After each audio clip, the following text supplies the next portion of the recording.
آپ نے ابھی ایک اتنی خطرناک بات کہی ہے، اور وہ بات یہ ہے کہ یو آر سک and tired of coming in and out of the treatment.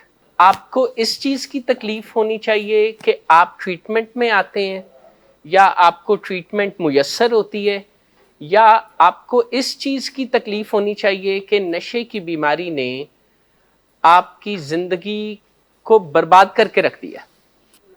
اچھا، یہ سیکنڈری پرابلم ہے کہ سلمان صاحب سوتے کتنے بجے. پرائمری پرابلم پتہ کیا ہے؟ کہ وہ ان تمام کاموں کو صحیح سمجھ کے کر رہے ہیں. سلمان بھائی ایسے ہی ہے؟ آپ کو لگتا ہے کہ ٹھیک ہے اس میں کیا حرج ہے؟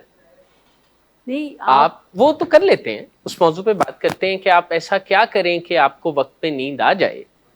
لیکن آپ کی امی نے کہا نا، جیسے وہ کچھ آپ کی ایکٹیویٹی ایسی دیکھتی ہیں جس پر انہیں تشویش ہے، اور انہیں لگتا ہے کہ آپ بڑے نشوں کی طرف جا رہے ہیں. چھوٹا سمجھا جانے والا نشہ تو آپ کر ہی رہے ہیں، سگریٹ، لیکن ان کی یہ فکر ہے کہ آپ بڑے نشوں کی طرف جا رہے ہیں. پرووکنگ کے بارے میں فتویٰ جو مفتی ہیں نا پرووکنگ کے، وہ ہم ہیں. یہ مفتیان شہر آپ لوگ نہیں ہیں کہ آپ فتوے جاری کر سکیں والدین کو کہ جیڑی گل پسند نہیں آئی وہ پرووکنگ ہے. آپ مفتی نہیں ہیں. جن کا کام ہے ان پہ چھوڑ دیں.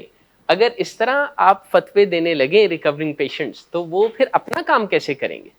سلمان صاحب، آپ ان ساری چیزوں کو ٹھیک سمجھ کے کر رہے ہیں نا؟ آپ کو یہی لگتا ہے نا کہ کوئی حرج نہیں ہے؟ یہ ایسے سوچتے ہیں کہ یہ اپنی زندگی کو خود سے اچھا چلا سکتے ہیں، اور اس لیے انہیں کسی دوسرے کی بات کو اہمیت دینے یا اس کا وزن سمجھنے کی ضرورت نہیں ہے. ٹھیک ہے، اگر ڈاکٹرز، ان کے فزیشین اگر سمجھتے ہیں کہ فی الحال انہیں کسی دوائی کے دینے کی ضرورت نہیں ہے، تو یہی ڈیسیجن ٹھیک ہے. لیکن میں یہ عرض کر رہا تھا کہ کہیں ایسا تو نہیں ہے کہ ان کو لگتا ہے کہ ان کا کوئی نقصان نہیں ہوا، تو اسی لیے یہ زندگی جیسے چاہیں گزار سکتے ہیں. یہ چاہیں تو فجر کے بعد سوئیں اور ظہر کے بعد جاگیں، اداس ناراض ہے. نہیں، یہ ایک اور چیز کو بھی ذمہ دار ٹھہراتے ہیں اگر وہ معاملہ بدلا نہیں ہے تو، اور وہ یہ ہے کہ ان کی بیگم صاحبہ اور سسرالیوں کو ان کے نشہ کرنے کا پتہ بات کھل گئی. انہیں یہ ماضی کی بات ہے. اگر ہمارا آج بہتر ہوگا تو ہم نیا ماضی بھی کریٹ کر سکتے ہیں، اور مستقبل میں بھی اچھے حالات پیدا ہونے کی امید ہے. لیکن اگر ہمارا آج اور ابھی اچھا نہیں ہے نا، وہ جو آپ کو ہیئر اینڈ ناؤ کا لیسن پڑھایا جاتا ہے، وہ اسی لیے پڑھایا جاتا ہے. وہ کوئی ایسی چیز نہیں ہے جو ہم نے پڑھ لی اور فلیشی سی بات ہے اور ہم اب آپ کو، not at all. Here and now یا مائنڈفلنس آپ کو اس لیے پڑھائی سکھائی جاتی ہے کیونکہ اسی کے نتیجے میں آپ ایک نیا ماضی کریٹ کر سکتے ہیں، اور مستقبل بھی اچھا بنانے کی امید پیدا ہو جائے گی. پھر بنے گا یا نہیں بنے گا، that remains to be seen, لیکن کم از کم امید تو پیدا ہو جائے گی. لیکن اگر فینٹیسیز ہوں گی تو کیا بنے گا؟ تو کیا ڈینائل پر کوئی کام کرتے ہیں؟ ڈینائل پر کیا کام کرتے ہیں؟ فار انسٹنس یہاں پر تو آپ تشریف لاتے ہیں اس موضوع پر، یہاں پر تو بات ہوتی ہے. میں یہ سوچ رہا ہوں کہ ہمیں اتنے سال ہو گئے ہیں ایڈکشن ریکوری کے کام کاج میں حصہ لیتے ہوئے ایز اے ٹیم. آپ، میں، ہم سب ایک team.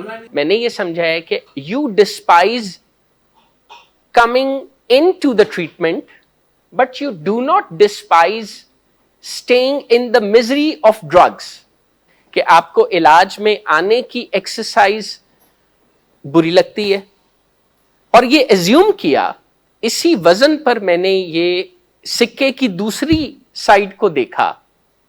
There is another side of the coin too نا، اور وہ یہ ہے لیکن آپ کو نشے کی میزریبل زندگی میں رہنا اتنا برا نہیں لگتا.